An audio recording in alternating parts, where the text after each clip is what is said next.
La clim venait encore de rendre l'âme. Dans la chaleur étouffante de la salle d'examen de la clinique vétérinaire Cœur d'Animaux, à Nîmes, des perles de sueur coulaient le long de mon front pendant que je recousais avec soin la patte arrière d'un vieux chat tigré au poil râpé. Pauvre bête! Il s'était fait renverser par une voiture et laissé pour mort sur le bitume brûlant du boulevard Jean Jaurès. Doucement, mon grand, murmurai-je d'une voix apaisante, mes mains restant précises malgré la moiteur ambiante. Ses yeux ambrés, brillants de douleur mais emplis de confiance, me fixaient. Ce regard, je l'avais croisé des centaines de fois en 12 ans de métier, et pourtant, il me transperçait toujours un peu. Peu importe l'habitude, voir souffrir un animal remue quelque chose que je ne peux pas expliquer. À l'accueil, la sonnette retentit. Des pas précipités claquèrent sur le carrelage. Je reconnus la voix de la docteure Chen, pressée, s'adressant à quelqu'un avec une pointe d'inquiétude. Je restai concentré sur mes gestes, attachant le dernier point de suture. Ce vieux matou allait s'en sortir. Il le fallait. Signe avertissement salut et bienvenue sur la chaîne Plume d'Amour. Si cette histoire te plaît, clique sur j'aime et abonne-toi pour ne pas rater les prochains récits. Active la cloche pour rester informé. T'es maintenant, dis-moi en commentaire de quelle ville tu nous regardes. Je suis curieux de savoir. Et je laisserai un petit cœur sous ton message. 20 minutes plus tard, je quittai l'arrière-salle et tombai sur une femme qui faisait les 100 pas près du comptoir. Grande, environ 1,70 m, elle avait les cheveux blonds attachés à la va-vite, une queue de cheval désordonnée, et ses yeux bleus clairs qui vous font oublier ce que vous étiez sur le point de dire. Ses vêtements étaient froissés comme si elle les avait enfilés dans la précipitation. Il va s'en sortir ? Lança-t-elle dès qu'elle m'aperçut. Pardon ? Le chat, le tigré. On m'a dit que vous veniez de le soigner. Son regard cherchait désespérément le mien. Elle triturait nerveusement ses doigts, la tension visible sur tout son visage. Était là, je compris. Elle pensait que ce chat lui appartenait. Écoutez, mademoiselle. Lucie. Lucie Griffon. Lucie. Le chat va bien. Mais je dois vous dire qu'il nous a été amené comme un animal errant. Aucun collier, aucune puce. C'est le service de protection animale qui l'a trouvé rue Vincent Faïta. Son visage se décomposa. Mais, c'est juste derrière mon immeuble. Je lui donnais à manger depuis des semaines. Il a débarqué sur mon balcon il y a un mois, tout maigre. J'ai mis de l'eau, des croquettes. J'essayais de trouver le courage de l'emmener chez un vétérinaire. Et la manière dont elle l'avait dit, avec cette culpabilité mêlée de tendresse sincère, me toucha profondément. La plupart des gens auraient détourné les yeux. Elle, non. Elle s'était occupée d'un chat qu'elle n'avait jamais revendiqué, comme si c'était le sien. Vous le nourrissiez tous les jours ? Parfois 2 fois, s'il miaulait trop. Je travaille à la maison, alors je le voyais souvent. Mon Dieu, j'aurais dû l'accueillir chez moi plus tôt. Si je l'avais fait, et, dis-je doucement, tendant presque la main vers son bras avant de me raviser. Vous lui avez sans doute sauvé la vie. S'il n'avait pas repris un peu de force grâce à vous, il n'aurait peut-être pas survécu à l'opération. Nos regards se croisèrent. Un instant, tout sembla se figer autour de nous. La salle, les bruits, le reste. Elle avait des taches de rousseur sur le nez, presque invisibles contre son teint d'été. Un visage naturel, authentique, d'une beauté désarmante. Et maintenant ? Demanda-t-elle. Il doit rester sous observation. 3 jours, peut-être 4. Ensuite, si personne ne se manifeste, le service d'adoption prendra le relais. Je veux l'adopter. C'était sorti d'un coup, comme une évidence. Elle-même semblait surprise. Vous êtes sûre ? C'est une grande responsabilité. Les soins, les croquettes, la litière. Elle sourit pour la première fois. Je suis développeuse informatique. Je pense pouvoir gérer une litière. Il y avait quelque chose dans sa façon de répondre, sans arrogance, juste avec calme et assurance, qui me plut immédiatement. Beaucoup reculent quand on évoque le coût ou l'engagement d'un animal. Pas elle. Très bien, dis-je en attrapant le formulaire. On dirait que vous venez de devenir propriétaire d'un chat. Vous avez déjà un prénom pour lui ? Phénix, répondit-elle sans hésiter. Comme la ville qui nous a réunis. 3 jours plus tard, je regardais mon téléphone toutes les 20 minutes. Lucie avait laissé son numéro pour avoir des nouvelles de Phénix. Mais au fond, je savais que ça n'avait plus grand-chose à voir avec le chat. Il y avait ce regard qu'elle m'avait lancé en partant, comme si elle imprimait les traits de mon visage dans sa mémoire. Je n'avais jamais ressenti ça pour une autre femme. Bien sûr, J'avais eu des histoires avec des hommes, mais c'était toujours fade, convenu. Avec Lucie, même nos brefs échanges avaient quelque chose de vibrant. Phénix guérissait plus vite que prévu. Il remangeait avec appétit, ronronnait pendant les contrôles. Je l'appelais pour lui annoncer la bonne nouvelle. Vraiment? Il peut rentrer à la maison? Sa voix s'illumina à l'autre bout du fil. Demain matin. Mais je pensais, peut-être qu'on pourrait se retrouver avant pour un café? J'ai quelques consignes à vous expliquer. Silence. Puis, avec plaisir. Tu connais ce petit salon rue de la République? Le grain du matin? Parfait. 10 heures. Le lendemain, j'arrivai en avance et choisis une table dans un coin. Le café était animé, des étudiants devant leur portable, des retraités bavardant à l'ombre, des cadres en pause café. L'odeur du pain grillé et du café fraîchement moulu emplissait l'air. Lucie entra dans une robe d'été simple qui laissait deviner ses longues jambes ballées. Elle me repéra tout de suite et m'adressa ce sourire franc qui m'avait tant marqué. Alors, comment va notre patient? Il exige son petit déjeuner à 5 heures du matin et tente de s'échapper de sa cage. Un vrai signe de bonne santé. Elle rit, et ce son me noie un peu l'estomac. Ça, c'est bien lui.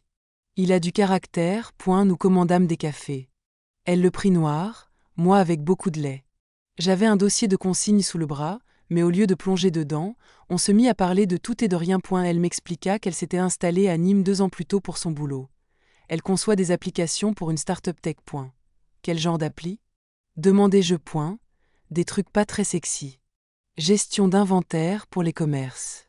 Mais là, je bosse sur un projet perso. Elle se pencha légèrement, les yeux pétillants.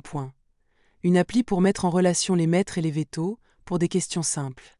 Pas pour remplacer les soins réels, juste pour rassurer. C'est génial. Tu sais combien de fois je reçois des appels à minuit pour me demander si c'est normal qu'un chien mange de l'herbe? Exactement. Je me suis dit que si les gens avaient accès à des infos fiables, ça éviterait beaucoup de visites d'urgence inutiles. J'y la fixée, un peu stupéfaite. Cette femme avait recueilli un chat errant, et maintenant elle tentait de rendre les soins animaliers plus accessibles à tous. Cette combinaison d'intelligence et de compassion était tout simplement enivrante. T'es vraiment pas comme les autres, Lucie Griffon. Un léger rougissement lui monta au cou. J'essaie juste de rendre le monde un peu meilleur, je suppose. Et la conversation glissait d'elle-même, si naturellement que le temps filait sans qu'on s'en rende compte. Elle me raconta son enfance à Rennes, comment elle ramenait à la maison des oiseaux blessés et des chiens perdus, au grand désespoir de sa mère. De mon côté, je lui confiai des souvenirs de la fac de vétérinaire, le sentiment unique de sauver une vie, et les silences douloureux quand on n'y parvenait pas. Pourquoi Nîmes? Demanda-t-elle. Pourquoi avoir déménagé ici? Un nouveau départ. Parfois, on a besoin de s'éloigner de tout ce qu'on connaît pour comprendre qui on est vraiment. Elle acquiesça lentement, comme si mes mots faisaient écho à quelque chose de très intime. C'est exactement pour ça que j'ai quitté Rennes. Un grondement sourd retentit au-dessus de nos têtes. On leva les yeux, surpris. Les étés dans le sud pouvaient être imprévisibles, mais la matinée avait été parfaitement claire. Mince, j'ai pas pris de parapluie, dit Lucie en jetant un œil vers la vitre où de grosses gouttes s'écrasaient déjà. Moi non plus. Tu veux attendre que ça passe? Mais l'orage prit de l'ampleur en quelques minutes. La pluie s'abattit avec une violence soudaine, et des éclairs zébrèrent le ciel. Il faut que je retourne à la clinique, dis-je à contre-cœur. Phénix se demande sûrement où est passée sa nouvelle maman. Je viens avec toi. C'est pas loin, non? Nous sortîmes ensemble, immédiatement trempés malgré l'auvent du café. Lucie rit en plaçant son sac à main au-dessus de sa tête. Adieu le brushing. Sans réfléchir, je lui pris la main et l'attirai contre moi alors qu'on courait sous la pluie battante. Sa peau était chaude malgré l'averse fraîche.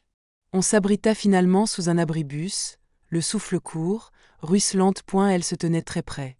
Ses cheveux blonds dégoulinaient, sa robe collait à sa peau. Elle leva les yeux vers moi. Son regard était sombre, chargé d'une émotion que je connaissais bien, parce que je la ressentais aussi. Mila, murmura-t-elle. J'aurais dû reculer. Sortir une blague idiote sur le temps. Maintenir cette distance prudente qu'on s'imposait. Mais à la place, je pris son visage entre mes mains. Dis-moi d'arrêter, soufflai-je. Elle ne dit rien. Ses lèvres étaient douces, un mélange de café noir et de pluie d'été. Le baiser fut d'abord hésitant, puis plus profond, plus pressé, alors qu'elle me tirait contre elle. L'éclair qui fendit le ciel fut moins violent que ce qui s'agitait en moi. Quand nos lèvres se séparèrent enfin, haletante, elle sourit. J'attendais ça depuis le jour où je t'ai vu. Ce baiser changea tout. Et la semaine suivante, on ne cessa d'échanger des messages. Des bonjours au réveil, des photos de Phénix faisant des bêtises, des pensées griffonnées à la volée qu'on ne pouvait s'empêcher de partager. Je souriais à mon téléphone comme une ado, chose que je n'avais pas faite depuis des années. Notre premier vrai rendez-vous? Récupérer Phénix ensemble. Lucie avait tout préparé dans son appartement. Bac à litière, arbre à chat, jouets éparpillés partout. En la regardant s'occuper avec tant de tendresse du félin convalescent, j'eus une bouffée de chaleur dans la poitrine. Il t'aime bien, dit-elle alors que Phénix frottait sa tête contre mes jambes. Les animaux ont l'instinct. Et qu'est-ce que ça dit sur moi? Demanda-t-elle avec un sourire en coin. Que t'es une des rares personnes bien. Les soirées suivantes se déroulèrent dans un rythme doux. Je passais après le travail pour vérifier la cicatrisation de Phénix, et Lucie avait toujours un dîner prêt. Elle cuisinait étonnamment bien pour quelqu'un qui jurait vivre de café et de plats à emporter. Mais c'est dans nos conversations nocturnes que les choses devinrent plus profondes. Allongée sur son canapé, Phénix ronronnant sur ses genoux, on se racontait tout, nos doutes, nos espoirs, les relations passées qui nous avaient abîmés. Elle me parla de son ex, Thomas. Un homme qui avait su la manipuler sans hausser la voix, la faisant douter d'elle-même au point de croire qu'elle était trop exigeante, ou pas assez. J'ai cru que j'étais cassée, avoua-t-elle un soir. Qu'il y avait un truc chez moi qui ne fonctionnait pas. Je lui pris la main. Y a rien de cassé chez toi. Parfois, c'est juste qu'on n'est pas encore tombé sur la bonne personne. Elle me regarda alors avec une intensité qui me coupa le souffle. On tournait autour de quelque chose sans oser lui donner un nom. Vendredi soir, Lucie proposa une escapade. On pourrait monter à la Croix de Fer? J'ai toujours voulu voir les lumières de la ville depuis là-haut. Et Phénix pourrait profiter un peu de l'air. On glissa le chat dans son panier de transport, et on prit la route alors que le soleil se couchait. Le sentier était facile, parfait pour sa première sortie depuis l'opération. Lucie avait prévu une couverture et de quoi grignoter. Notre balade devint un pique-nique improvisé. À sommet, Phénix inspecta prudemment les rochers tandis que nous nous installions. La vue était spectaculaire. Toute la ville de Nîmes s'étalait devant nous, ses lumières scintillant comme des étoiles tombées du ciel. L'air du soir se faisait plus frais, enfin. C'est parfait, souffla Lucie en s'asseyant près de moi. Elle avait troqué sa robe pour un short et un débardeur.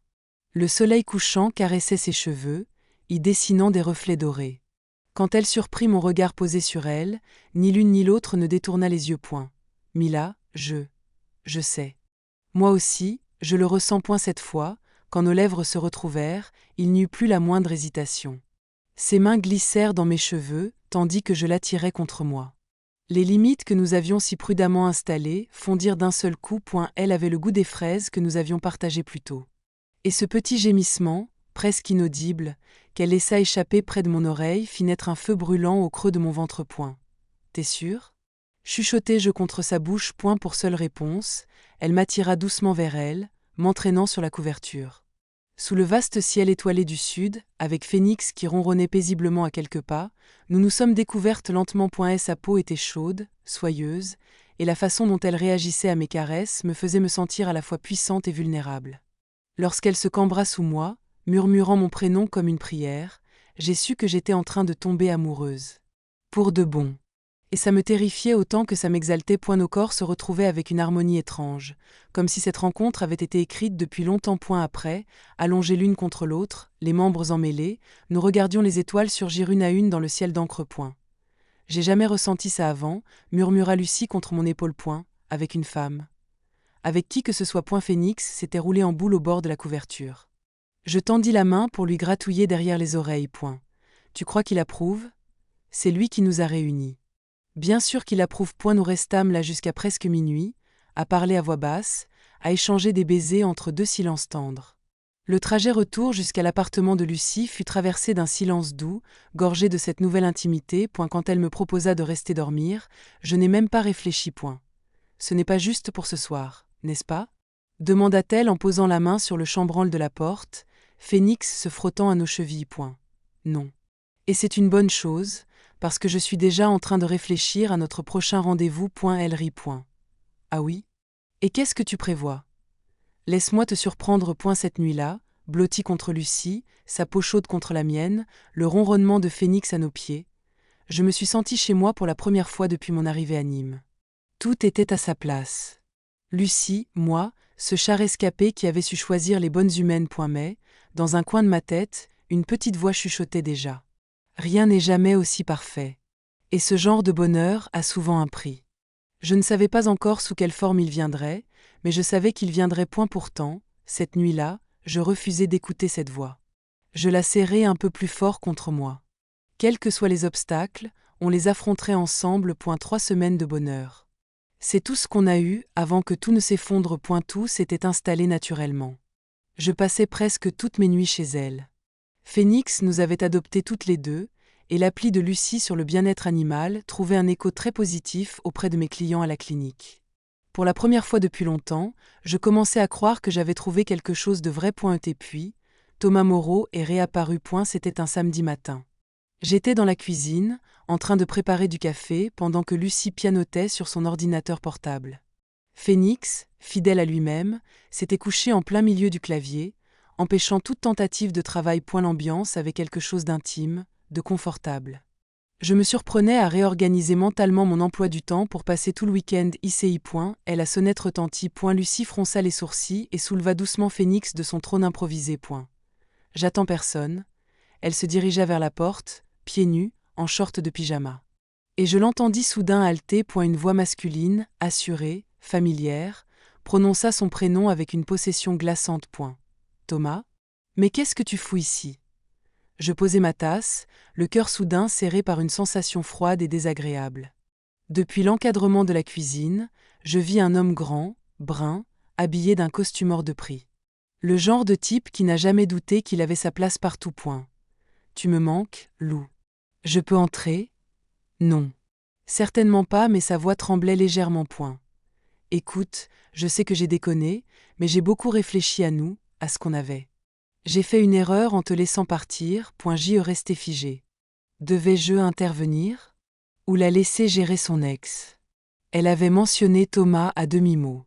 Elle m'avait dit qu'il était manipulateur, qu'elle avait dû partir pour se reconstruire. Mais la façon dont elle s'accrochait à l'encadrement me révéla qu'il y avait bien plus que ce qu'elle m'avait confié. Il n'y avait rien, Thomas. Tu t'es assuré qu'il ne reste rien. Arrête, sois pas dramatique. On était bien ensemble. Même très bien, tu le sais. Par maintenant. Mais il entra malgré tout. Força le passage. Et c'est là qu'il me vit. Moi, dans l'encadrement de la cuisine, en t-shirt froissé. Il observa mes vêtements, ceux de Lucie, notre proximité, le naturel de la scène. Eh bien, ça alors, lança-t-il avec un sourire froid. J'aurais dû me douter que tu trouverais un nouveau moyen d'attirer l'attention. Sors, dit Lucie. Mais sa voix était plus faible, maintenant. Thomas ne l'écoutait plus. Il me fixait. T'as aucune idée de ce qui t'attend avec elle. Ça suffit, répliquai-je en avançant d'un pas. Ah oui ? Elle t'a parlé de la bague de fiançailles ? Lucie pâlit. Je la regardai. Elle baissa les yeux, ses bras croisés sur elle-même. Elle a dit oui. Et puis elle s'est tirée sans même rompre. Juste disparue. C'est pas vrai, murmura Lucie, blanche comme un linge. Alors explique-lui. Explique-lui comment t'as fait croire à 2 ans de relation, comment t'as parlé d'avenir, de maison, de mariage, puis que t'as tout plaqué du jour au lendemain. J'y la fixée. Elle fixait le sol, repliée sur elle-même. La femme forte qui m'avait fait l'amour sous les étoiles semblait s'être évaporée. Lucie ? C'est compliqué. Thomas éclata de rire. C'est le mot préféré de Lucie. Tout est toujours compliqué. Rien n'est jamais sa faute. Juste compliqué. Il faut que tu partes, dis-je d'une voix ferme. Cette conversation est terminée. Très bien. Mais Lucie, quand cette fille en aura assez de tes jeux, tu sauras où me trouver. Je suis à Nîmes jusqu'à mercredi. Le même hôtel qu'avant. Et il partit, laissant derrière lui un silence lourd, irrespirable. Il déposa sa carte de visite sur le plan de travail comme s'il était chez lui, puis sortit sans un mot de plus. Le silence qui suivit fut insupportable. Lucie s'écroula sur le canapé, et Phénix bondit aussitôt sur ses genoux, comme s'il avait senti sa détresse. Je restai figé dans la cuisine, les mains toujours autour de ma tasse froide, tentant de comprendre ce qui venait de se passer. Donc, tu as été fiancé? Lancai-je finalement, d'une voix plus acide que je ne l'aurais voulu point. Techniquement, pendant 3 jours point. Et tu n'as pas trouvé utile de m'en parler? Elle leva les yeux vers moi, les larmes brillantes point. Parce que ce n'était pas réel. Il m'a demandé en mariage devant toute sa famille, le soir de Noël. Qu'est-ce que j'étais censé faire? Lui dire non, devant tout le monde? Alors j'ai dit oui, et j'ai passé les 2 semaines suivantes à chercher comment lui expliquer que j'avais dit ça uniquement parce que j'étais piégée point. Alors tu as fui point. Non, j'ai parti. C'est pas pareil point, mais au fond, est-ce que ça l'était vraiment? La femme dont je tombais amoureuse avait fui au moment même où l'engagement devenait concret. Qu'est-ce qui me faisait croire que ce serait différent avec moi? Tu l'aimais? La question m'échappa, plus dure que je ne l'aurais voulu. Lucie caressait machinalement le dos de Phénix. Elle resta silencieuse un long moment point, je l'ai cru. Pendant un temps. Mais avec le recul, je pense que j'aimais surtout l'idée d'être normale. Droite, rangée, ce que tout le monde attendait de moi. C'était rassurant. Prévisible point, elle leva les yeux vers moi, sans détour point. Rien de ce que je ressens pour toi n'est prévisible, Mila. C'est effrayant. Et merveilleux. Et complètement différent de tout ce que j'ai connu, point je voulais la croire. Mais les mots de Thomas résonnaient encore dans ma tête. Le truc de Lucie, c'est de faire tomber les gens amoureux, et de disparaître quand ça devient réel. J'ai besoin d'air, dis-je en attrapant mes clés point. Mila, laisse pas ce qu'il t'a dit s'installer dans ta tête. C'est pas ça. J'ai juste besoin de réfléchir, point j'y sorti. Je n'avais pas vraiment de destination, alors j'ai conduit dans les rues de Nîmes, un samedi matin gris et lent. Mais impossible de faire taire cette pensée, tu l'as déjà vécue, Mila. S'attacher à quelqu'un qui est déjà à moitié ailleurs point Lucie avait fui Thomas quand ça devenait sérieux. Qu'est-ce qui l'empêcherait de me fuir moi aussi? Mon téléphone vibrait, encore et encore. Des messages d'elle. Je ne les lisais pas pendant 3 semaines, j'avais cru que ce qu'on vivait était vrai. Différent.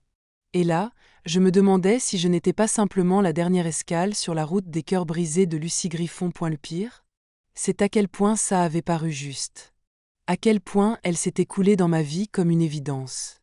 Comme si on avait été faites pour s'imbriquer l'une dans l'autre. Peut-être que c'était justement ça, le vrai signal d'alarme. Je ne retournais pas chez elle. Ni ce soir-là, ni le lendemain. Je me noyais dans le travail, urgence vétérinaire, garde de nuit, consultation supplémentaire. Tout plutôt que de repenser au sourire glacial de Thomas, ou à cette question que je n'arrivais pas à faire taire. Et s'il avait raison? Lundi matin, alors que j'examinais un berger allemand avec une suspicion d'otite, ma sœur Nicole m'appela point. T'as vu les infos? Balance ATL sans introduction point. Bonjour à toi aussi, Nick point. Je suis sérieuse. Allume la chaîne 5. Maintenant, J l'a passé en haut-parleur et ouvrit plutôt l'application d'actualité sur mon téléphone. ET, le titre me glaça le sang. Une informaticienne nîmoise au cœur d'un scandale littéraire. Qu'est-ce que c'est que ce truc? Lis la suite, dit Nicole, la voix sombre. L'article parlait de Thomas Moreau, ex-consultant en cybersécurité, et de son nouveau livre, Le Code de l'amour, guide sentimental d'un programmeur brisé. Un titre un peu ridicule. Sauf que le livre était devenu un best-seller viral sur les réseaux. Elle y décrivait sa relation avec une développeuse anonyme. Une femme brillante, froide, qui l'aurait manipulée pendant 2 ans avant de disparaître mystérieusement dans le sud de la France. Mais le pire, c'est que quelqu'un avait identifié Lucie. Et maintenant, son nom était en tendance sur X, anciennement Twitter. Les commentaires étaient cruels, manipulatrice sans cœur, croqueuse d'hommes, sorcière de la tech. Et des internautes avaient même publié sa photo, son adresse professionnelle. Bon sang, murmurai-je. Attends, c'est pas fini, ajouta Nicole. Va voir les critiques du livre. J'y regardais. Ce que je lus me noie le ventre. Thomas avait transformé Lucie en véritable prédatrice émotionnelle. Une femme qui séduisait des hommes influents, jouait avec leurs sentiments, puis les abandonnait en ruine. On louait le livre comme une mise en garde pour les hommes du monde numérique. Un anti-conte de fées modernes. Mila, t'es toujours là? Oui. Je suis là. C'est elle, hein? La fille dont tu m'as vaguement parlé. J'avais mentionné Lucie à Nicole, en passant. Rien de très précis. Et à présent, je regrettais même ça. Peut-être. Mila, si même la moitié de ce qu'il raconte est vrai. Ce n'est pas vrai, répliquai-je plus fort que prévu. Comment tu peux en être sûr? Bonne question. Comment être sûr de quoi que ce soit? Je connaissais Lucie depuis moins d'un mois. Thomas avait partagé sa vie pendant 2 ans. Mais une partie de moi refusait d'y croire. La femme qui avait soigné Phénix, qui m'avait regardé sous les étoiles comme si j'étais la seule chose vraie dans le monde, ce n'était pas le monstre décrit dans ce bouquin. Je dois y aller, dis-je. Sois prudente, Mila. Je sais que t'aimes réparer les cœurs cabossés, mais certaines personnes ne veulent pas être sauvées. J'y ai raccroché. Puis je restai un long moment dans la salle de repos, les yeux fixés sur mon téléphone. Des dizaines de messages m'attendaient.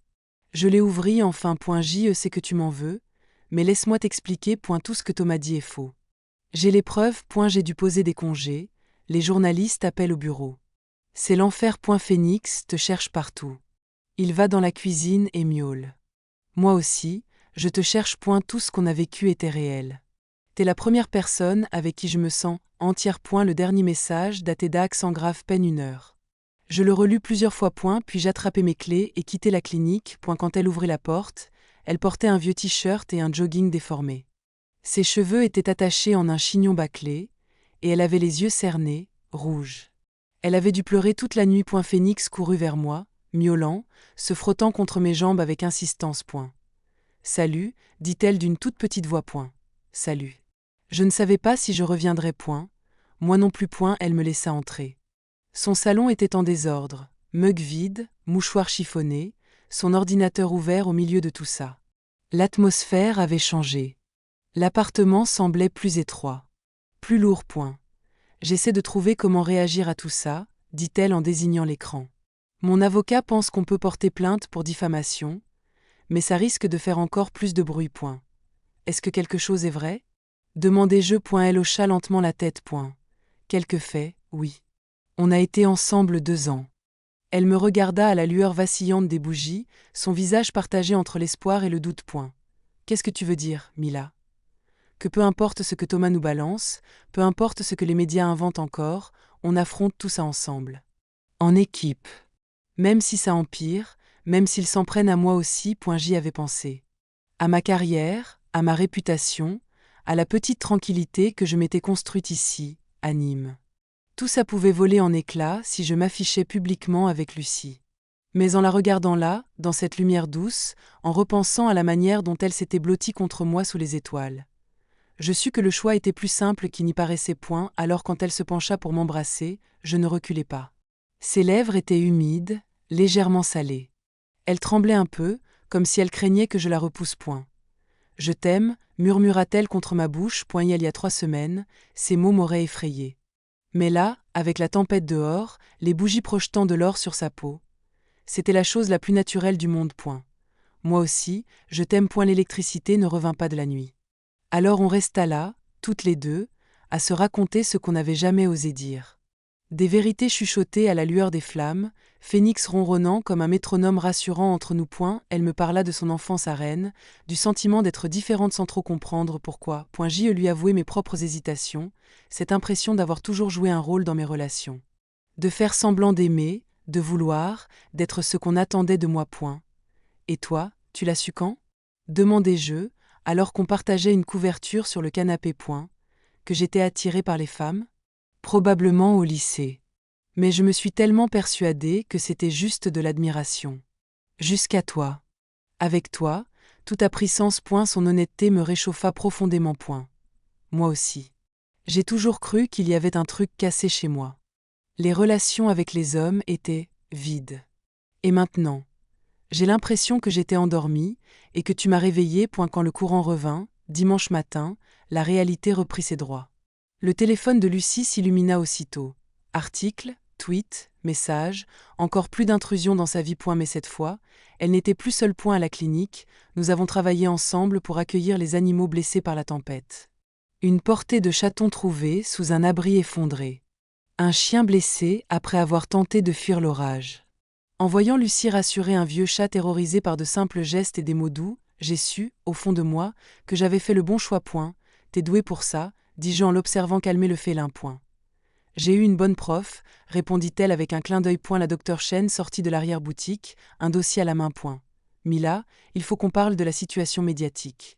Des journalistes sont passés ici hier. Ils ont posé des questions sur votre relation avec mademoiselle Griffon. Mon estomac se noue à point. Qu'est-ce que vous leur avez dit? Rien.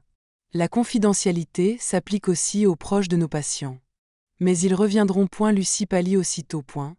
Je devrais m'éloigner. Je veux pas te faire perdre ton travail. Non. Le mot sortit plus fort que je ne l'avais prévu. Tu ne pars pas. Et moi non plus. Docteur Chen. Lucie et moi sommes ensemble. Si les médias veulent s'en mêler, on gérera. Ensemble. Elle haussa un sourcil, puis hocha la tête.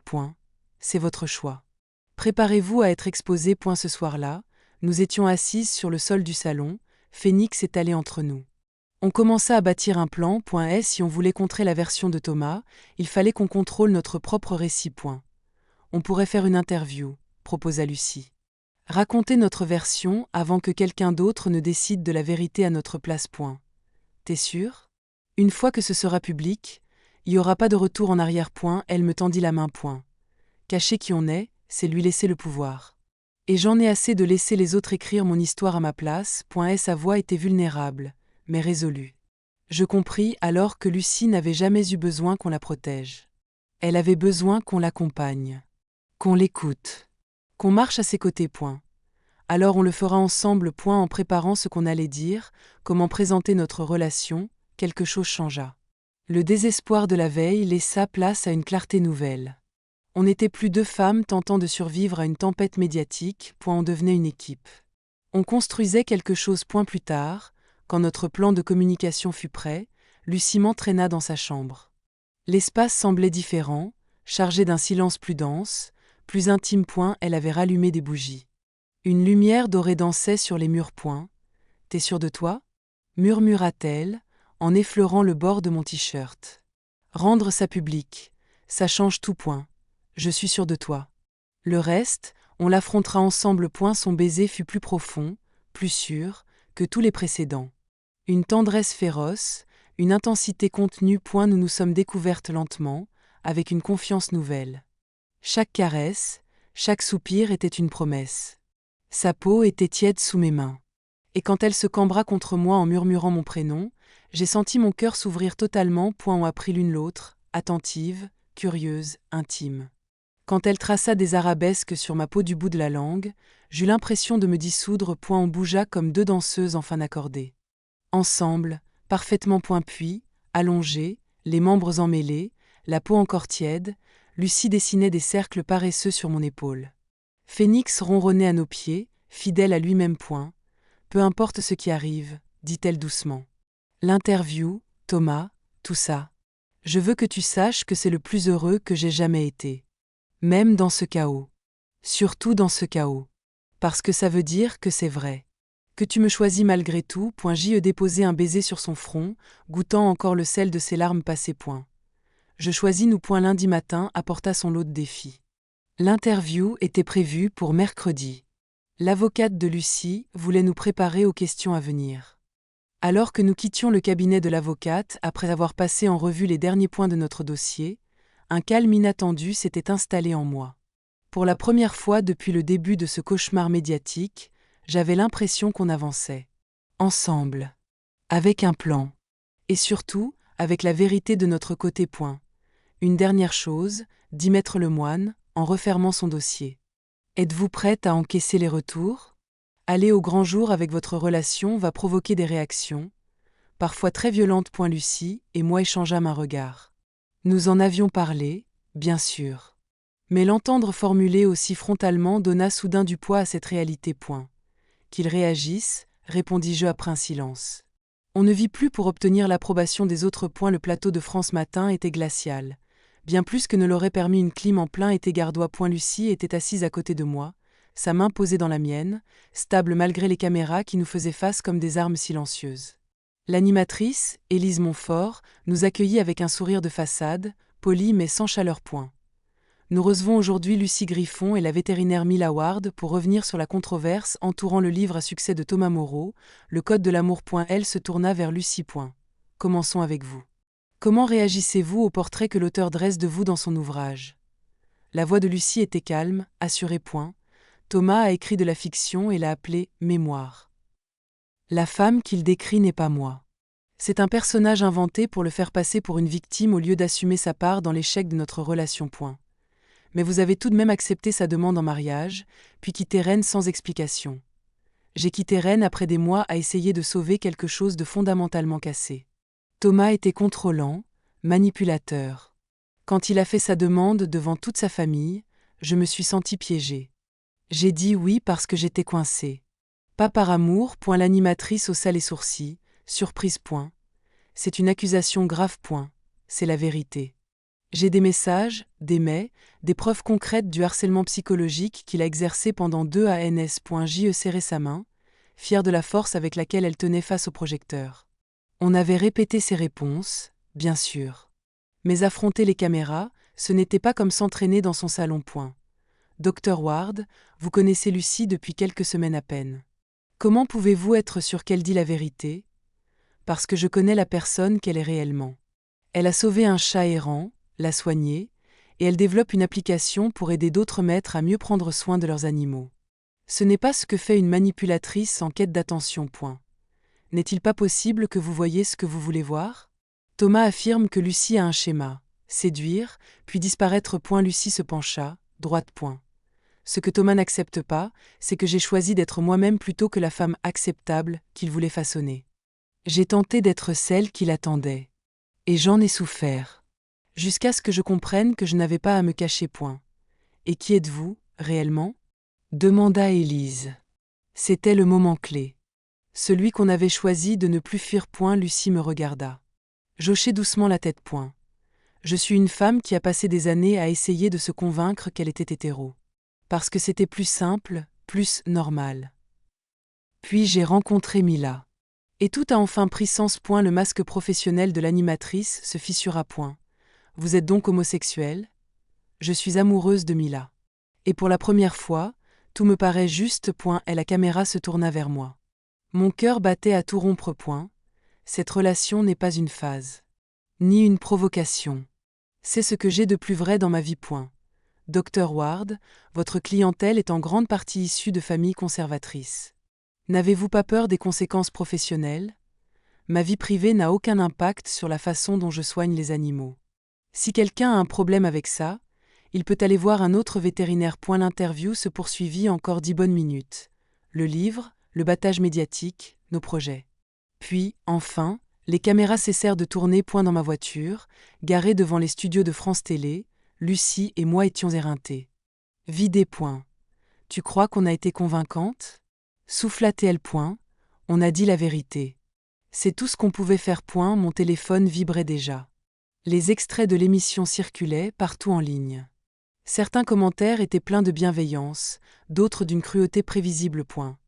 Regarde, dit Lucie en me montrant son écran. Thomas a posté une réponse. Son communiqué était à la hauteur de mes attentes. Blessé, condescendant, se présentant à nouveau comme la victime d'une manipulation émotionnelle savamment orchestrée. Mais il y avait une fébrilité dans son ton. Comme si, cette fois, c'était lui qui perdait le contrôle. L'après-midi même, la Dr. Chen me convoqua dans son bureau. Plusieurs clients avaient appelé, certains choqués, d'autres au contraire pour me féliciter. Ton interview était courageuse, dit-elle. Mais je dois te demander, tu es prête à ce que ça impacte la clinique?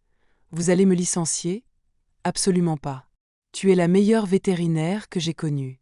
Je veux juste que tu sois consciente de ce qui t'attend. En repartant vers les salles de soins, je me sentais plus légère. On avait affronté le feu. Et on était encore debout. Ce soir-là, Lucie et moi étions en train de préparer des crêpes dans sa cuisine quand la sonnette retentit. Je jetai un coup d'œil par le judas. C'est lui, dis-je. Thomas. N'ouvre pas, mais elle avait déjà saisi la poignée. Le regard déterminé. Ça se termine ce soir. Thomas entra sans y être invité, bousculant Lucie au passage. D'un seul coup, il était là, dans son salon. Face à nous. Phoenix, posté sur le canapé, feula bruyamment. Sympa, votre interview, ricana Thomas. Vous jouez bien la victime. Tu dois partir, dit Lucie, sèchement. Ah bon? Je trouve ça fascinant. 2 ans ensemble, et jamais une allusion à une quelconque attirance pour les femmes. 3 semaines avec elle, et voilà que tu découvres une nouvelle orientation. Pratique, non? Ma sexualité n'est ni pratique ni stratégique. Elle est ce qu'elle est point. Bien sûr. Et je suppose que ça n'a rien à voir avec ton nouveau statut de martyr médiatique? T'as toujours aimé attirer la lumière, j'y fis un pas vers lui, sentant la colère grimper en moi. Elle ne joue à rien, Thomas. Tu as écrit un livre à charge parce que tu n'as pas supporté d'être quitté, et elle tourna alors son sourire glacial vers moi. Docteur, hein? Ward, c'est bien ça? Lança Thomas avec ce sourire venimeux. Et qu'est-ce que tu feras quand Lucie se lassera de toi, elle aussi? Quand le petit théâtre du bonheur domestique l'ennuiera et qu'elle décidera de se réinventer, encore une fois? Ça suffit, dit Lucie d'une voix ferme, coupante, que je ne lui avais jamais entendue. Elle s'avança, le regard rivé à celui de Thomas. Tu dois comprendre quelque chose, Thomas. Ce qu'on avait, toi et moi, c'était un mensonge. Je jouais le rôle que tu attendais de moi, parce que je croyais que je devais le faire. Mais ça, elle désigna l'espace entre nous, la main tendue vers moi. Ça, c'est réel. Et rien de ce que tu écriras ou diras ne changera ça. Tu crois vraiment que ça va durer? Tu penses qu'elle va pas finir par se lasser de ton drame permanent? Lucie me regarda. Juste un instant. Mais ce qu'on se transmit dans ce regard tenait plus que 1000 mots. Une compréhension silencieuse, née de ces mois partagés, de tout ce qu'on avait construit. Elle s'avança, jusqu'à ne plus être qu'à quelques centimètres du visage de Thomas. Sors de chez moi. Et ne reviens pas. Ne m'appelle plus. N'écris plus à mon sujet. C'est terminé, Thomas. Ça l'est depuis plus d'1 an. Le seul qui ne l'a pas encore compris ici, c'est toi. Pour la première fois, il parut hésitant. Il nous observa l'une après l'autre. Et peut-être, pour la première fois, vit-il ce que tout le monde voyait déjà, que nous étions solides. Unis. Inébranlables. Ce n'est pas fini. Mais sa menace sonnait creux. Si, répondit Lucie. Et elle m'embrassa, là, devant lui. Un baiser intense. Assumé. Irréversible. Quand nos lèvres se séparèrent, Thomas avait déjà tourné les talons. Le silence retomba dans le salon, le genre de silence chargé qui suit les grandes tempêtes. Phénix, sur le canapé, cessa de feuler. Ça va mieux? Demandai-je. Nettement, répondit Lucie avec un sourire, avant de m'attirer contre elle. Prête pour la suite? Quelle qu'elle soit? Amène-la. 6 mois plus tard, je me réveillai avec Phénix planté sur ma poitrine, ronronnant comme un moteur miniature. Le soleil entrait par les volets entr'ouverts de notre nouvel appartement. L'ancien de Lucie était devenu trop petit, trop chargé de souvenirs. On avait trouvé ce 2 pièces près de la colline de la Croix de Fer, parfait pour nous 3. Ton chat exige son petit déjeuner, grognai-je contre l'épaule de Lucie. Notre chat, corrigea-t-elle sans ouvrir les yeux. Et il a appris ça de toi. Vrai. Phénix était devenu un expert de la routine matinale. Et moi, complètement esclave de sa patte de velours. Lucie se leva, enfilant l'un de mes vieux t-shirts de l'école vétérinaire. Phénix trottinait à ses pieds. Grand jour aujourd'hui, dit-elle en servant les croquettes. Ce projet qu'elle avait démarré presque en cachette était devenu bien plus grand que ce qu'on avait imaginé. Son application de bien-être animal, lancée dans le chaos médiatique, avait conquis des milliers d'utilisateurs. Et ce soir, c'était la soirée de lancement officiel. Elle m'avait embarquée comme consultante vétérinaire. On avait passé des mois à perfectionner l'interface, à convaincre des cliniques partenaires dans tout le Gard, à tester chaque scénario. T'es stressé? Lui demandai-je, en l'enlaçant par derrière. Terrifié. Et toi? Pareil. Mais le bon genre de peur. Et la soirée se déroula dans un espace culturel moderne, avec buffet local, médias régionaux, et une bonne douzaine de professionnels du monde vétérinaire. Lucie portait une robe bleu nuit qui faisait ressortir ses yeux. Elle répondait aux journalistes avec assurance, les mêmes qui voulaient la battre 6 mois plus tôt. Près du bar, une journaliste m'aborda. « Dr. Ward? Quel effet ça fait de voir le rêve de votre compagne se réaliser ?» Le mot compagne me donna un petit frisson. Partenaire, la corrigeai-je doucement. Et c'est incroyable. Lucie a créé quelque chose qui va réellement aider les animaux. Et leur famille. Et ma sœur, Nicole, m'avait rejoint. Elle était venue de Marseille pour l'occasion, élégante en noir, visiblement émue. Elle te fait du bien, dit-elle, en regardant Lucie expliquer l'application à un groupe d'investisseurs. Elle me rend heureuse. Pour la première fois depuis longtemps. C'était vrai. Malgré tout ce qui s'était passé. Malgré le scandale, les peurs, les remises en question. J'étais heureuse. Plus tard dans la soirée, Lucie et moi nous retrouvâmes sur la terrasse du bâtiment, dominant la ville. Le ciel s'assombrissait lentement, et la chaleur de la journée cédait enfin. Tu te souviens de notre première nuit là-haut, à la Croix de Fer?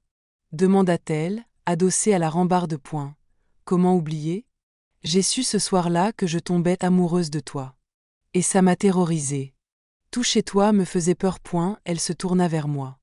Son regard avait changé. Il y avait quelque chose dans ses yeux. Quelque chose de grave. Et de lumineux.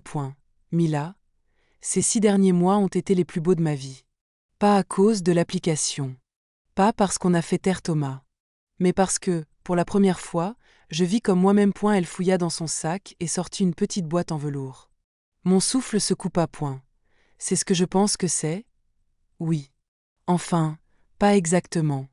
Enfin, si. Elle rit, nerveuse. Je sais qu'on avait dit qu'on ne ferait pas dans le traditionnel, mais je voulais te le demander. Pour de vrai. Sans pression.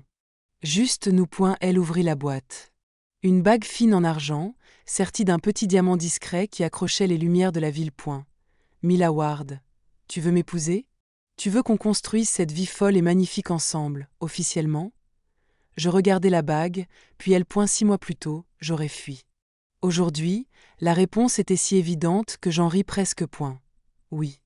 Bien sûr que oui. Ses mains tremblaient un peu en glissant la bague à mon doigt. Puis nous nous embrassâmes sous les étoiles de Nîmes. Phénix, sans doute, se demandait où étaient passées ces humaines. Une seule condition, dis-je, quand nous nous séparâmes. Tout ce que tu veux. Phénix doit apparaître sur les photos de mariage. Elle éclata de rire, libre et éclatante. D'accord. Mais je refuse de lui mettre un nœud papillon. On négociera. Sur le chemin du retour, main dans la main, vers notre appartement, notre chat, notre quotidien un peu fou, je repensais à tout ce qui nous avait conduit ici. Un chat blessé. Une rencontre imprévue. Une tempête médiatique. Et, au lieu de nous briser, tout cela nous avait rendu plus fortes. Dit Lucie. Oui. J'aime notre vie compliquée. Elle me serra la main plus fort. Moi aussi. Chaque seconde. Quand on ouvrit la porte, Phénix était là, comme s'il nous attendait. Lucie leva sa main pour lui montrer la bague. Alors, Phénix? Prêt à organiser un mariage? Il miaula, s'enroula autour de nos jambes, clairement enthousiaste. On s'assit sur le canapé, lui entre nous, comme ce tout premier soir. C'est là que j'ai compris. Ce que le bonheur ressemble vraiment. Pas parfait. Pas simple. Mais réel. Choisi. Et absolument digne d'être défendu.